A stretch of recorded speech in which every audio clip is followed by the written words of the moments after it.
अर्थव्यवस्था को मजबूत करने के लिए कुछ महत्वपूर्ण बदलाव करने की जरूरत है। गांव के लोग आज कृषि को छोड़ चुके हैं और इस दृष्टि से हमने कार्य करना शुरू किया। और मुझे बड़ी खुशी है कि जब हम अपना बजट प्रस्तुत कर रहे थे, हमारी बजट की पहली प्रस्तुति में ही हम ग्रामीणों से संबंधित पशुपालकों का रखा ख्याल, दूध का समर्थन मूल्य देकर पूरे की गारंटी। हिमाचल प्रदेश हिंदुस्तान का पहला राज्य बना जहां गाय के दूध पर और भैंस के दूध पर मिनिमम सपोर्ट प्राइस दिया गया, एमएसपी दिया गया। यानी कि गाय का दूध 1 लीटर 1 किलो 45 रुपए के हिसाब से खरीदा जाएगा और भैंस का दूध 55 रुपए के हिसाब से सरकार खरीदेगी। ऐसा क्यों? ऐसा इसलिए कि जो गांव में बैठा हुआ किसान है उसके हाथों में पैसा पहुंचे। हिमाचल सरकार की कथनी और करनी में नहीं है कोई भेद। वादे निभाए हैं, वादे निभाएंगे, हिमाचल सरकार का है वादा। किसानों से संबंधित योजना लेकर आए। इस योजना का स्वरूप किसान थे और आपने देखा कि हिमाचल प्रदेश का हिंदुस्तान पहले राज्य बना जहां गाय के दूध पर समर्थन मूल्य 32 रुपए से बढ़ाकर 45 रुपए कर दिया गया और भैंस के दूध का मूल्य 32 रुपए से बढ़ाकर 55 रुपए कर दिया गया। यानी कि इससे कम अगर दूध कहीं बाजार में बिकता है तो सरकार खरीदेगी। 45 रुपए उसका रेट फिक्स कर दिया गया, 45 रुपए से कम सरकार खरीदेगी। ये क्यों किया गया? ताकि गांव के लोगों के हाथ में पैसा आए, किसान के हाथ में पैसा आए। और किसान के हाथ में पैसा आने के लिए योजनाएं बनानी पड़ती है। फिर हमने देखा जिसने पशु रखा होगा, हर एक परिवार के पास पशु होते हैं। हम गांव के परिवेश से आते हैं, आप लोगों से, परिवार से उठकर हमने अपना राजनीतिक जीवन शुरू किया।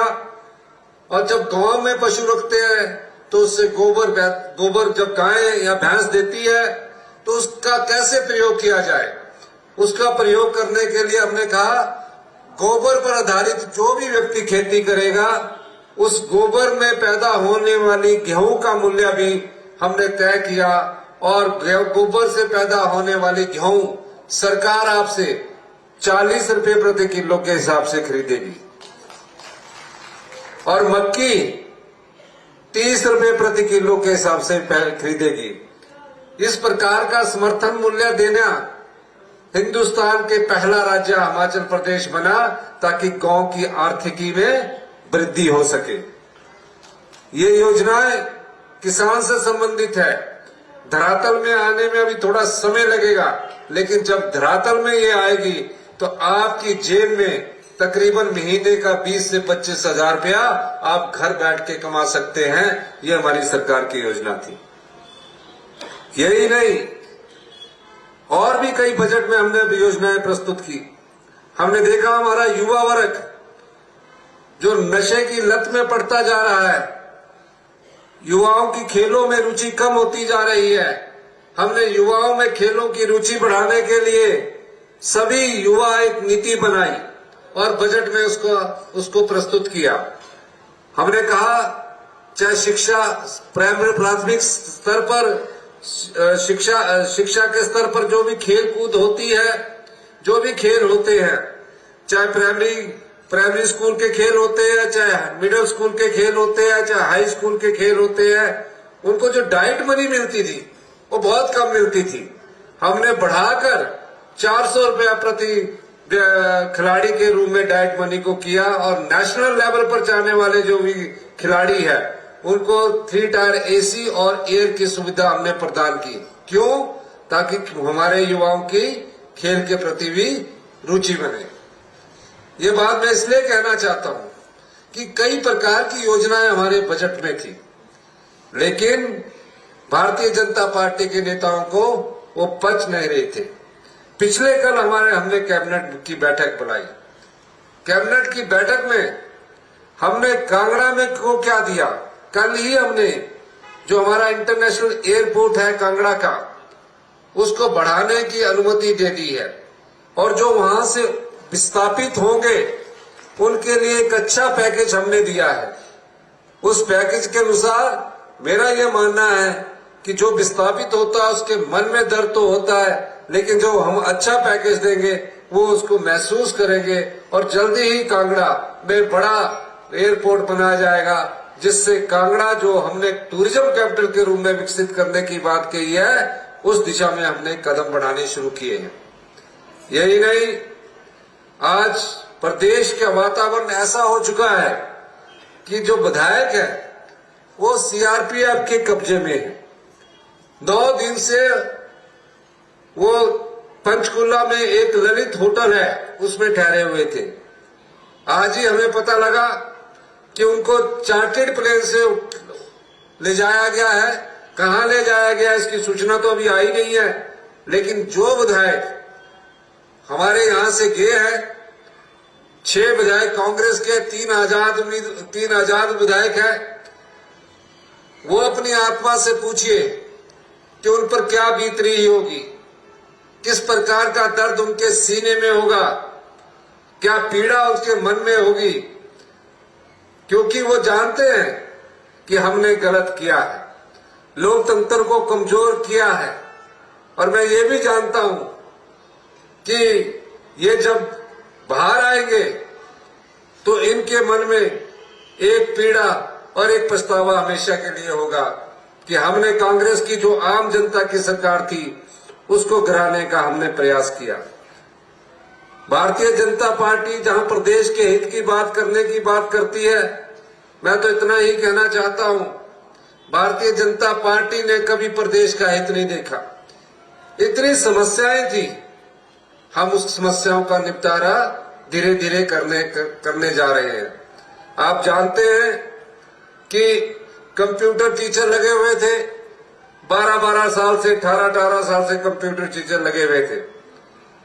मेरे मुख्यमंत्री बनने के बाद जब मुझसे वो मिलने आए, कहा अब तो हम रिटायरमेंट पर पहुंच गए, हमारा भी कोई सुध लीजिए। मैंने उनसे कहा था अभी प्रदेश की अर्थव्यवस्था को थोड़ा ठीक होने दीजिए, और पिछले कल ही हमने उन कंप्यूटर शिक्षकों के लिए एक नई नीति लाई ताकि वो सरकार में अपना रोजगार प्राप्त कर सके।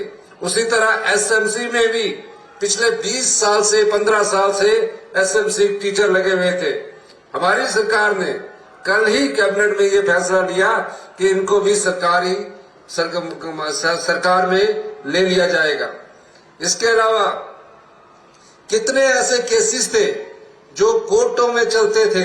जेओआईटी का केस था, कल ही हमारी कमेटी सब कमेटी ने हमें रिकमेंडेशन दी कि जेओआईटी के जो बच्चे हैं उस रिकमेंडेशन के आधार पर उनको सरकार में रोजगार प्राप्त करने का अवसर प्रदान किया जाए।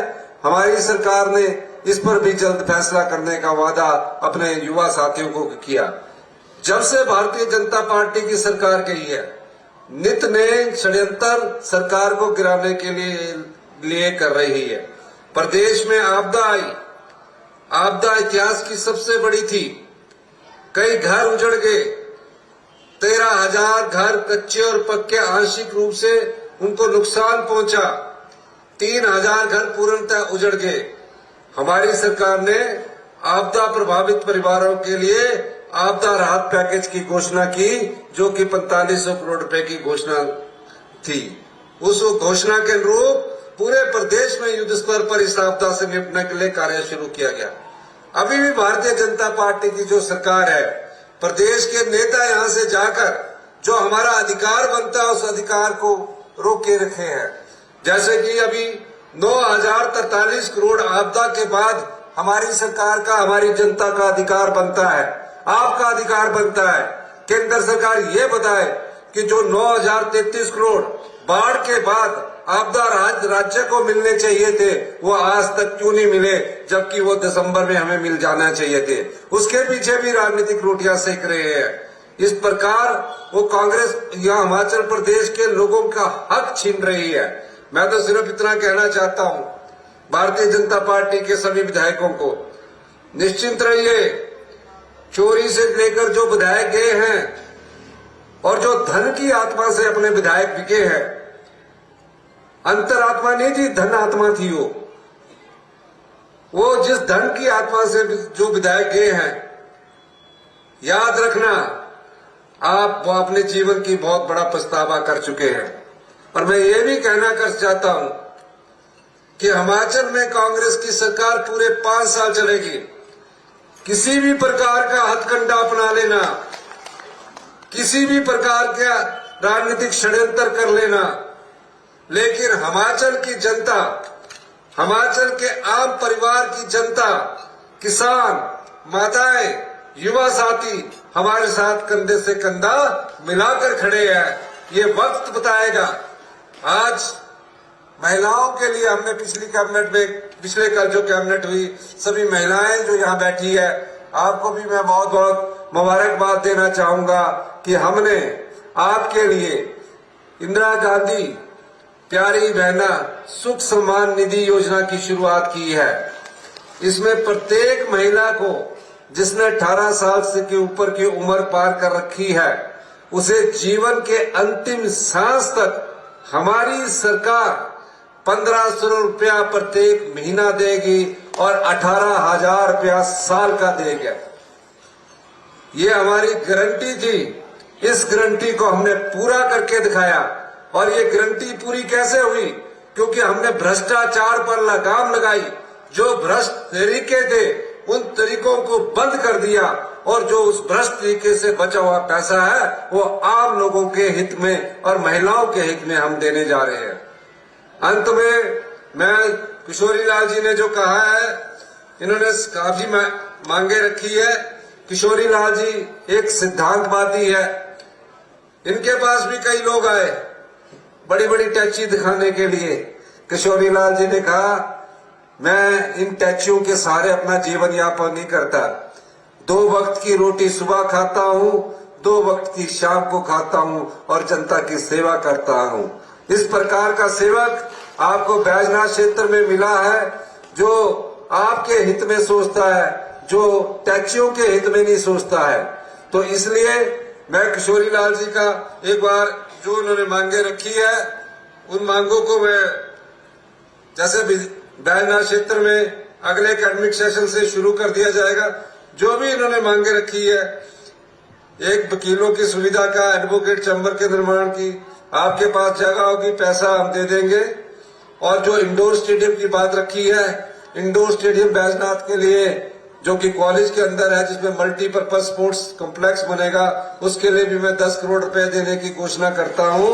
और इसके साथ ही जो इन्होंने पूरी मांगे रखी है, उन मांगों को मैं पूरा करता हूं। आपने मेरी बात सुनी, आपका बहुत बहुत धन्यवाद। जय हिंद, जय भारत।